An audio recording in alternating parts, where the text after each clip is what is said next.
Welcome to the Empowering Choices podcast. My name is Joshua. I am Lucas. And I'm Eric. Lucas and Eric are licensed professional counselors. And today we're going to talk about mean what you say and say what you mean, whatever that means. I mean, it's kind of funny that it's like, yeah, all we need to do is expound on that because you know the lead of the article is just right there. Right. But the problem is for people who don't. Yeah. Right. Yeah. And there's definitely at least two important elements to that.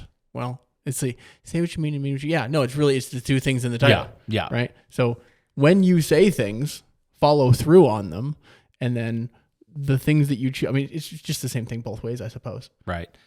So is this sort of the assumption that a lot of people say things that they don't actually mean, and they don't actually follow through? If you're gonna say what you mean and mean what you say, it means you have to have some pre-thought into what it is you're gonna say. Mm-hmm.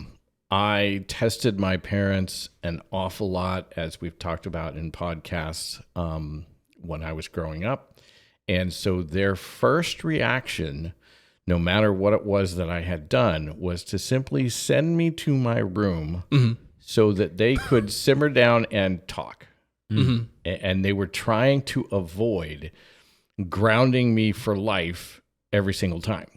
Right. Because the big thing is once you don't follow through with what it is that you say you're going to do, then you lose credit and credibility in your kid's eyes. Yeah. Boy who cried wolf problem. Boy who cried wolf. And so, I mean, I've seen a lot of kids, and I know you have too, that they get grounded and they're like, just give it a couple of days, they'll give in.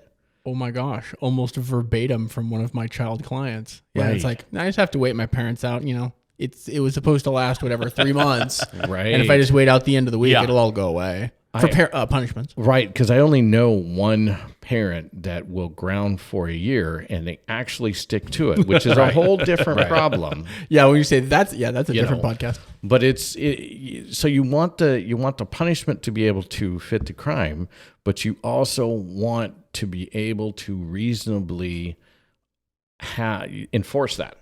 And if you're telling them they won't have anything, for the next 6 months, and I'm not saying that isn't a good thing to do. I was grounded to my room for 30 days. I got my privilege was go to school. I got a bathroom break like on Saturday and Sundays in the morning, in the afternoon, and in the evening. I got meals brought to my room. Oh, wow. Yeah, solitary confinement. It was a solitary confinement thing. And my parents were on the same page and they knew this needed to happen. And, towards the last couple of days, my dad was bringing me out a little bit to help with chores because I'd been handling it well. And on the last day, the very last day, I know where this is going. Right. I'm helping him with the wood. He's cutting kindling, I'm putting it in my arms, I'm going to bring it in, and I get the very wonderful thought of saying, so Dad, this 30-day grounding that, you just had me do? And he says, yes. And I said, it wasn't that bad. I probably could have done 2 months easy. Double the 30 days. Double the 30 days. Yeah. And so my dad wisely said, okay, you can have another 30 days. Right, done. Dropped my load and sobbed all the way to my room because I knew my dad. He wasn't blowing smoke. Nope. Yeah. He said what he meant and he meant what he said.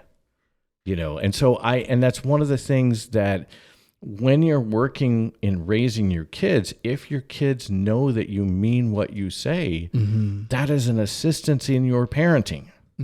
You don't have to be going, Johnny, 5,000 times. Johnny. Okay, Johnny.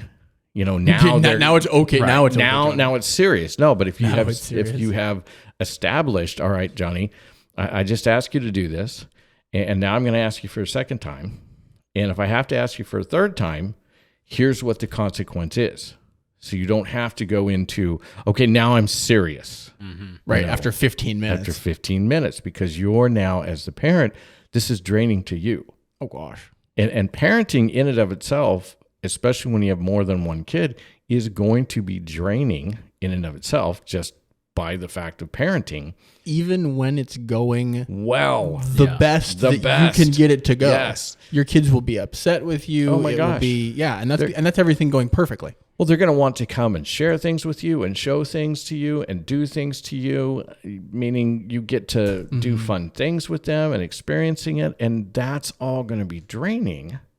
And so now that if you're saying 15 times their name, areas that you can make this easier for yourself, it will go so much more powerfully. Maybe that's what we should have opened with is this skill will make your parenting easier. Yes. I mean, I suppose that's a really lot of these skills actually, they will, that we've listed in the parenting manual, because that's really our whole purpose here is how do we give you tools that will make your parenting easier, and so a part of meaning what you say and saying what you mean also means that you have to have the teamwork tool. So if you're going to, tell your child that they are grounded from life for the next 3 months and you haven't discussed that with your partner, they may not be on board with that. And that's going to undermine, how your kids see you.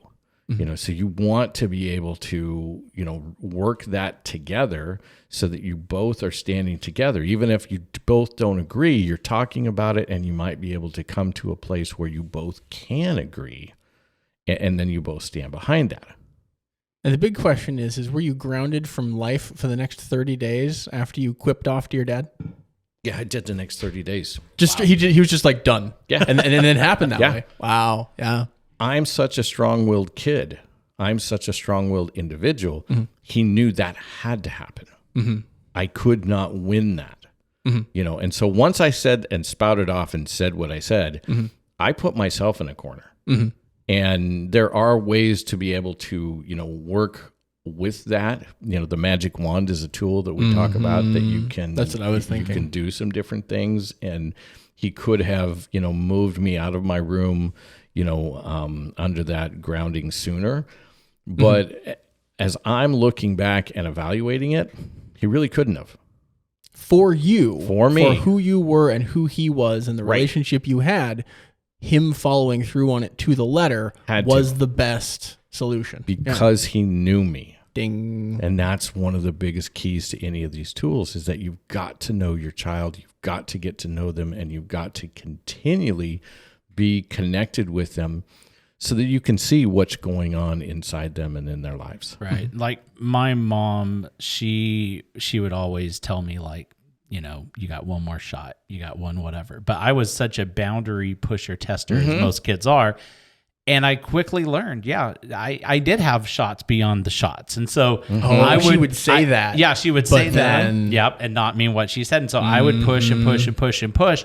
And then eventually I would hit the thing, but it was almost like, you never knew when or how. And and then when I hit it, I'm like, whoa. It was 4 chances after the last one. I actually hit it. And I think for most of us, you have, you're raised by your parents and they were one way or the other, but most all of us had a lot of teachers. And so you can look at those different examples there. And I remember I had some teachers like my Coach Mac, who did my algebra class. I mean, that guy, if he said something was happening, it was happening. And his class was well controlled. We were well behaved because we knew he wasn't messing around. But then there were other teachers that they would be like, if you guys keep this up, we're going to have detention. If you do whatever. But then they'd say it 10 times. Yeah, and just all over the place. And we ran amok in those classes. And so that really is true. And if you just think back to those times when you were a child and the adults in your life and where they fell on that. And so I think aren't all kids just going to be pushing and testing? Yes. It's just the nature of childhood. I don't fault a child for that. Right. That's healthy behavior. Yeah. And if you look throughout the animal kingdom, you see the same thing. Yeah. You see the lion cub come up and chew on the lion, and when the lion is done, the cub rolls across the ground and runs to the mom. From getting batted by that paw the size of a dinner plate. Yes, that just didn't have the claws out. And so it's when one of the reasons why allowing our kids to push us and push us and push us and not have that line coming in there. The reason it's a really bad thing to do is, generally speaking, when the avalanche comes down, it comes down harder on your kids than it would have if you'd have, on the fourth push or the third push, said, all right, here's your consequence. I'm done with this. Are you talking about like what Josh was saying? Yes. Is when you finally get to the end, but you didn't know it was coming, and you're Right. kind of shocked Right. and surprised by Yes. it? Yep. And then, because you're going to get a parent's reaction with their fuller emotions. Right. Well, that's not good for anybody. It's not. And so it helps keep you out of a place where you can inadvertently really land on your kid way harder than you ever wanted to, Because you can hurt them. in a variety of different ways. Yeah. And so Yeah. being able to, have that boundary in a sooner place and be able to say what you mean and mean what you say. And then the more you do that, your kids will understand that, okay, this is not a pushing place. This is just, okay, I asked, all right, I'm doing it. Well, it helps them understand that the thing that you've said is a brick wall. Right. And like, oh, I've hit this brick wall often enough to know it doesn't move. Well, and if we're going to move forward in their growth, when they get into high school is where, as parents, you want to begin to help educate them in the more colorful places in their world, to where they can say, can we talk about this? And you're helping them to learn, what are the places that are negotiable? And how to develop those skills that they're going to take into the work world, the school world of college, the life world. Yeah. That has a lot of those different pieces. But it sounds like we're drifting from our fundamental premise off into another topic that we should probably talk about further at another time. We could do that. And we can do that because there's plenty more podcasts where that one came from. Is there lots to talk about parenting? There is. Is that what you're telling me? It's an endless amount. So, and that's why, if you haven't already, you should really consider subscribing to our app that's full of parenting courses and materials, behind the scenes stuff, and all kinds of information. So you can check that out at empoweringchoices.community, or go to the App Store on Apple or Android and search Empowering Choices Parenting. And you can find a lot more about this and more there. And so we encourage you to check that out. And as always, we thank you for watching, and we'll see you on the next show. Bye.